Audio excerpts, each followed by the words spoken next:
In the past decade, we've gotten a wide variety of Imperial LEGO Star Wars sets, ranging from battle packs to help you build your army to massive Star Destroyers. And although a lot of modern Imperial sets are great, there are some glaring issues with Imperial minifigures, builds, and more. So in today's video, I'm going to be showing you 10 ways to upgrade your LEGO Empire. And last year I made an upgrade video for clones, but a big complaint I had for that video was that too many upgrades cost money, so in today's video I added a couple more free upgrades and try to keep the paid ones more affordable. So for the first upgrade, let's replace these ugly dual molded helmets with my own custom ones based off Rogue One. These helmets are pad printed and look much better than their official counterpart. And now that these Stormtroopers have better helmets, let's give them each unique custom pauldrons, with an orange pauldron for our commander, a white pauldron for our sergeant, a black pauldron for our heavy trooper, blue pauldron for our sniper, and finally a red pauldron for our demolition trooper. And although most Stormtroopers don't have a pauldron, it's cool to have a small amount of Stormtroopers with specific jobs in your army. But none of our specialized Stormtroopers have the correct blasters, so let's give our Stormtrooper Commander a custom E11 blaster, as well as our custom Stormtrooper Sergeant. Next, let's give our Heavy Trooper a large brick-built blaster, our Sniper a custom E11 sniper rifle, and finally, let's give our Demolition Trooper a huge rocket launcher. Now our Stormtrooper squad is nearly perfect, but some of them are missing a few key details. So let's give our Heavy Trooper this detailed custom backpack to hold ammunition, and also give our Demolition Trooper the same one so he can carry detonators. And now that our Stormtrooper squad is pure perfection, I'm going to show you some more unique troopers you can create for free using official figures you may already have. Our first custom figure we're going to make is an Imperial Riot Trooper. So let's take our regular Scout Trooper and replace his torso with one from the First Order Heavy Artillery Stormtrooper. And for his accessories, let's give him the official First Order Riot Trooper shield and Executioner Electro Staff. This is probably one of the best and most affordable custom figures you could make for your army. Next up, let's take Agent Callus and turn him into a generic ISB agent. First, let's get rid of his bow rifle because that's a very rare weapon. Next, let's replace his head with this generic female one and give her dual pistols, which is a much more common choice for ISB agents. For our next custom figure, let's take this ATDP driver from Star Wars Rebels and replace his helmet as well as his head with the ones from this Ezra figure to create an Imperial Cadet. Unfortunately, this helmet is rare, otherwise I'd make a lot more of these Stormtroopers in training. Moving on, let's grab a Snow Trooper and replace its arms and hands with gray ones. Let's also give it this brick-built flamethrower to turn it into an Imperial Flame Trooper. I also built a couple of Flame Troopers with custom flamethrowers, but they're not required. And finally, let's upgrade our Royal Guard so he doesn't fold against Yoda again. First, let's get rid of this useless baton. Then, let's take the body from a Sith Trooper and add all the Royal Guard parts to it. With this armor, the Royal Guard looks much more worthy for battle. Let's also give him a red utility belt to hold supplies while he's on the battlefield. And here's a brick-built weapon that looks much more deadly than the stupid stick he was using before. Yeah, I don't usually choose favorites, but this is my new favorite minifigure in my army. Taking a look at all 5 of our custom figures, I'm so glad we can make some amazing figures using only official parts. But what about a custom figure that uses mostly official parts as well as a few custom ones? Here are all the parts you'll need to create a Phase 0 Dark Trooper, using only my Stormtrooper helmet and neck brace for custom parts. These troopers are veteran clone troopers who had up to 70% of their body replaced with cybernetic parts. Another cool custom accessory that costs just $1 is this Riot Shield. Similar to the official First Order version, but specialized for the Empire. Let's add this to our Riot Trooper and also add this custom Electro Baton. Now our Riot Trooper is even more accurate. Another custom figure using limited custom parts is the Stormtrooper who was annoyed with this helmet, so now he can see clearly and destroy rebels spot on with this Imperial Officer Kepi. But what if you want to buy custom printed figures and you're on a tight budget? Well, I'd recommend just getting one-off figures to add to an army of mostly official ones, like this Stormtrooper Commander from Force Unleashed, the 8th Brother Inquisitor from Star Wars Rebels, and an Imperial Jump Trooper.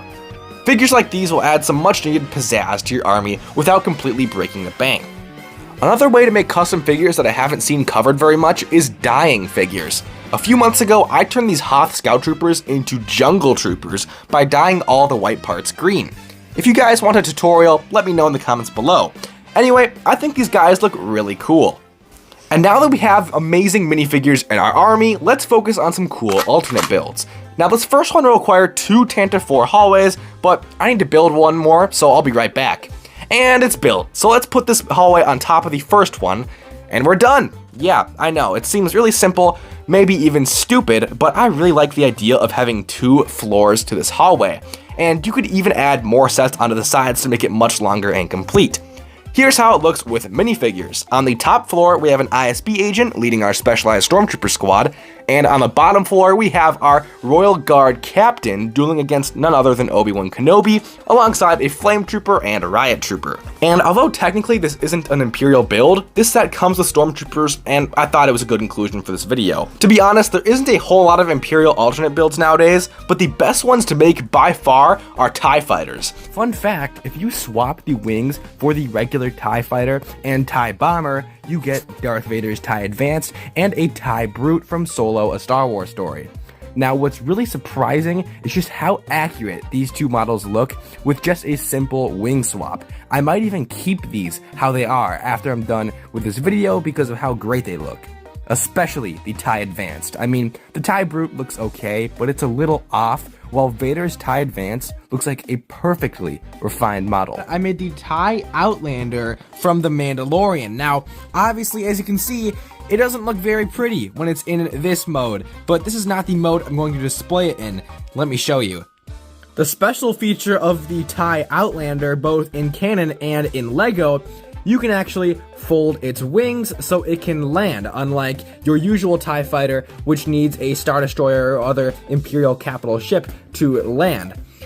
As you can see there, it can land perfectly fine all on its own on any planet's surface or anything, so that is very cool, and I just love that look because it's something super unique that we haven't gotten in any other Star Wars show or media, really. Next, I'm going to be trying to make Iden Versio's TIE Fighter, which it's basically just a regular TIE Fighter, but on the connecting point in between the cockpit and the right wing, there is a few strips of red. So I'm going to try to add just some red to a regular TIE Fighter. I'm going to build this TIE Fighter up, add some red to it.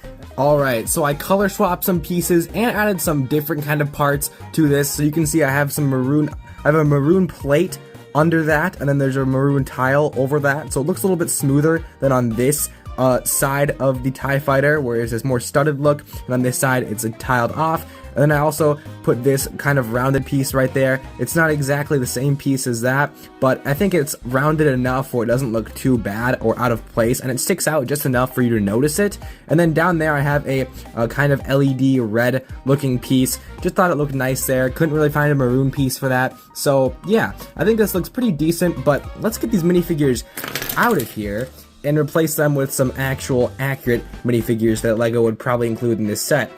2 isn't enough. I'd say we should add some sort of droid. Maybe this guy could work pretty well. That's a good looking set to me. And here's the TIE Fighter fleet in all of its glory. Now, some of these alternate TIE Fighters are definitely easier to build than others, so I will link any tutorials from the original alternate build creators in the description. But making a custom TIE Fighter fleet is probably one of the most fun things I've ever done with my LEGO Empire. And here we are, our upgraded Imperial Army is complete. We've upgraded minifigures, builds, and added custom figures into our army to make it a more formidable force. And that just about wraps everything up for the video. Leave a like if you guys enjoyed today's video, and comment down below your favorite upgrade as well as your favorite custom figure. And with that being said, I will see you all in the next video. Have an amazing day, peace out.